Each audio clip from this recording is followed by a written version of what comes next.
Subscribe now and press the bell icon. Never miss an update. कभी अगर बनना हो तो बाज बनना, लेकिन कभी तोता मत बनना। तोता बोलता तो बहुत है, लेकिन ज्यादा ऊंचाई तक उड़ नहीं सकता। बाज बोलता बहुत कम है, लेकिन सबसे ऊंचाई पर उड़ता है और बाकी पंछियों का राजा होता है एक बाज। आज मैं आपको 5 ऐसे पॉइंट्स बताऊंगा जो कि हर इंसान को बाज से सीखना चाहिए और लाइफ की बहुत बड़ी लर्निंग है इन 5 पॉइंट्स में।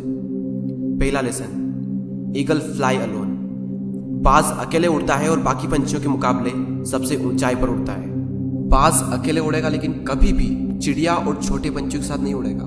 बाज हमेशा या तो बाज के साथ उड़ता है या फिर अकेला उड़ता है।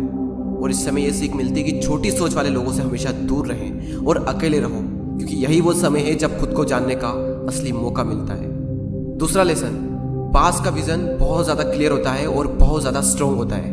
बाज अपने शिकार को 5 किलोमीटर दूर से ही देख लेता है और जब एक बार उसे अपना लक्ष्य दिख जाता है तो उसके बाद चाहे रास्ते में कितनी भी मुश्किलें क्यों ना आए, वो अपने लक्ष्य को हासिल करके ही दम लेता है। इससे भी एक बहुत बड़ी सीख मिलती है कि अपना विजन क्लियर रखो और उसे हासिल करने में फिर चाहे कितनी भी मुश्किलें क्यों ना आए, पीछे मत हटो उस बाज की तरह। तीसरा लेसन, बाज कभी भी मरे हुए जानवरों को नहीं खाता, वो हमेशा जिंदा शिकार करता है। और इससे हमें यह सीख मिलती है कि जो हमारा पास्ट है वो मर चुका है, तो अपने उन मरे हुए सड़े हुए थॉट्स पर ध्यान मत दो और अपनी आने वाली ताजी फ्रेश जिंदगी पर ध्यान लगाओ।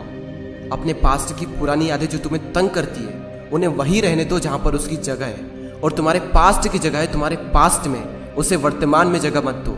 क्योंकि एक बार अगर तुम्हारा पास्ट तुम्हारे प्रेजेंट में आ गया तो तुम्हारा पास्ट तुम्हें कभी प्रेजेंट में नहीं रहने देगा। पास्ट में तुम्हारे साथ कितना भी बुरा क्यों ना हुआ हो, वो सब यादें वो सब थॉट्स मर चुके हैं, और उस बाज की तरह बनो जो कभी भी मरी हुई चीजों को नहीं खाता। चौथा लेसन, जब आंधी तूफान आते हैं तो बाज बहुत ज़्यादा एक्साइटेड हो जाता है। जब बारिश होती है तो सारे पंछी छिपकर बैठ जाते हैं, लेकिन बाज को बड़ा मजा आता है। जब तेज हवाएं चलती है तो बाज उन हवाओं के सहारे और तेजी से ऊपर की ओर उठता है और ऊपर उड़ते उड़ते इतना ऊपर उड़ जाता है कि बादलों से भी ऊपर पहुंच जाता है। और इससे भी एक बहुत बड़ी सीख मिलती है कि मुसीबत में मजा ढूंढो। और नेपोलियन हिल ने एक बार कहा था कि हर बड़ी चुनौती अपने साथ में एक बहुत बड़ा अवसर लेकर आती है।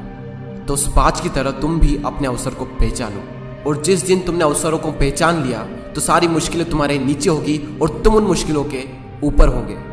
फिफ्थ लेसन, बाज अपने घोंसलों में से सॉफ्ट घास को हमेशा निकाल देता है ताकि बाज का जो बच्चा होता है वो उसमें कंफर्टेबल ना हो सके, क्योंकि अगर वो घोंसले में कंफर्टेबल हो गया तो वो वहीं रहना पसंद करेगा। लेकिन बाज ऐसा कभी होने नहीं देता। बाज एक पंछी है और उसे भी ये बात पता है कि there is no growth in comfort zone. लेकिन हम तो इंसान है ना, और इंसान होने के बावजूद भी कई सारे लोग इस बात को समझते ही नहीं।